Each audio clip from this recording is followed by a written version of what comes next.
কয়েকদিন ধরেই গরম দিলীপ ঘোষ, মেজাজ একেবারে চড়া। রাজনীতি ছেড়ে দেবেন কিন্তু মেজাজ ছাড়বেন না। আজকে একেবারে দা হাতে দেখা যাচ্ছে দিলীপ ঘোষকে। এ কিসের ইঙ্গিত? দা হাতে বর্ধমানে কাটোয়ায় অগ্রদ্বীপের মেলায় দিলীপ ঘোষ একেবারে দা হাতে। কি বলছেন দেখি, একটু শোনা যাচ্ছে কিনা কিছু?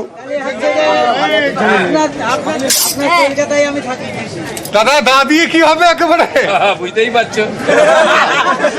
দাদা দা দিয়ে কি হবে একেবারে বুঝতেই পারছো। দা দিয়ে কি হবে প্রশ্নের উত্তরে বুঝতেই পারছো। কথা বলবো প্রতিনিধি রণদেবের সঙ্গে। রণদেব, কি মেজাজে ছিলেন আজকে দিলীপ ঘোষ? দেখো, প্রথমে যখন এলো অগ্রদ্বীপ মেলায়, শতাব্দীর বা প্রাচীন এই যে গোপীনাথের মেলায়, তখন কিন্তু বেশ ফুরফুরে মেজাজি ছিলেন এবং প্রথমে মন্দিরে যান। মন্দির থেকে ঘুরে আসার পথে যে পসরা নিয়ে বসে আছে যেসব দোকানদার, সেই দোকানদারের কাছ থেকে একটি পছন্দ মতো দা কিনেছেন এবং দা কেনার সময়তেই সেই দরদামও করলেন না।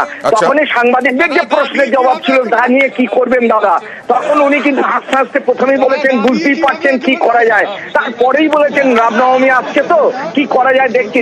দা হাতে করে, ডান হাতে দা এবং বাঁ হাতে তালুতে দাটা রেখে নাচাতে শুরু করলেন। এবং এই যে ভঙ্গি, এই ভঙ্গিতে উপস্থিত যে দিলীপ বাবুর যে সব অনুগামীরা ছিলেন তারা খুব খুশি এবং তারা জয় শ্রীরাম স্লোগানও দিতে লাগলেন। অনুগামীদের সঙ্গে নিয়েই গিয়েছিলেন তিনি, বিজেপি কর্মী সমর্থকদের সঙ্গে নিয়ে গিয়েছিলেন।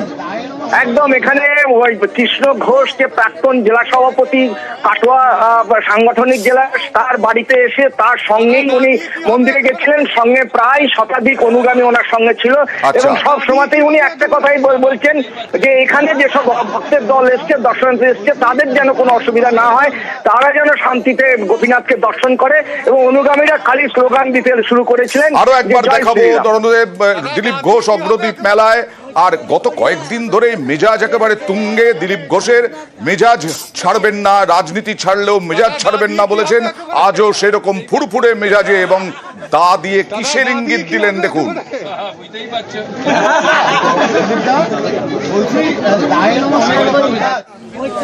দাটা নিলেন কেন যদি একটু বলতেন দাদা? দাটা অনেক কাজে লাগে, বুঝতে পারবে কাজ হবে। কি কাজে লাগবে দা? সব কাজ হয়ে যাবে এক রাতে।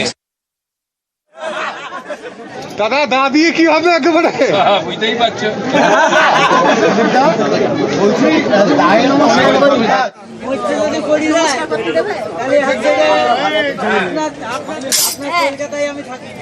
দাদা দা দিয়ে কি হবে একেবারে বুঝতেই পারছো।